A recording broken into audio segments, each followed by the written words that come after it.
So pure organza saris collection చూడబోతున్నాము. Parsi వర్క్‌లోని, పెటెడ్ point వర్క్‌లోని రెండిట్లోని చాలా బాగున్నాయి. సో ఫస్ట్ అయితే నేను రేపు చేసుకున్న శారీతో స్టార్ట్ చేసేద్దామండి. లైట్ సీ బ్లూ కలర్‌లోని సో ప్యూర్ ఆర్గాన్జాలో చూస్తున్నాము. మొత్తం కూడా మనకి ఇలాగా ప్లెయిన్ వస్తుందన్నమాట. దీంట్లో హైలైట్ ఏంటంటే మనకి బార్డర్ పార్ట్ దగ్గర వచ్చేసి పార్సీ వర్క్ అనేది ఇచ్చారండి. యానిమల్ థీమ్ అండ్ ఫ్లోరల్ థీమ్‌తో వస్తుంది అంతా కూడాని. అండ్ ఇక్కడ కూడా మనకి ఫుల్ ఆఫ్ మోతీ వర్క్, అది కూడా స్కాలప్ బార్డర్‌తో రావడం వల్ల చాలా అందంగా కనిపిస్తుందన్నమాట. అండ్ కమింగ్ టు పళ్ళు, ఇది కూడా చాలా యూనిక్గా ఇచ్చారు. అండ్ ఈ శారీకి బ్లౌజ్ వచ్చేసి రన్నింగ్లోనే వస్తుంది. నెక్స్ట్ వన్ చూద్దాము. కలర్స్ ఉన్నాయి.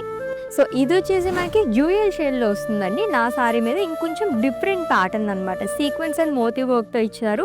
అండ్ ఇక్కడ వచ్చేసి మనకి ఎంబ్రాయిడరీ వర్క్ అంతా కూడా మనకి పెటెడ్ పాయింట్ వర్క్ అనేది వస్తుంది విత్ స్కాలప్ బార్డర్. ఇది కూడా మనకి డ్యూయల్ షేడ్లో వస్తుందండి. లైట్ క్రీమ్ అండ్ అలాగే పీచ్ కలర్ కాంబినేషన్లోని మోతీ వర్క్ అండ్ అలాగే జర్దోజీ వర్క్తో ఫ్లోరల్స్ అనేది ఇచ్చారు. ఇది కూడా పెటెడ్ పాయింట్ వర్క్తో మనకి బార్డర్ అనేది క్యారీ చేశారు. So pure organza saris collection అయితే మనం చూసేసాము. సో ఇంకా మనకి lots of colour options and patterns కూడా అవైలబుల్గా ఉన్నాయి.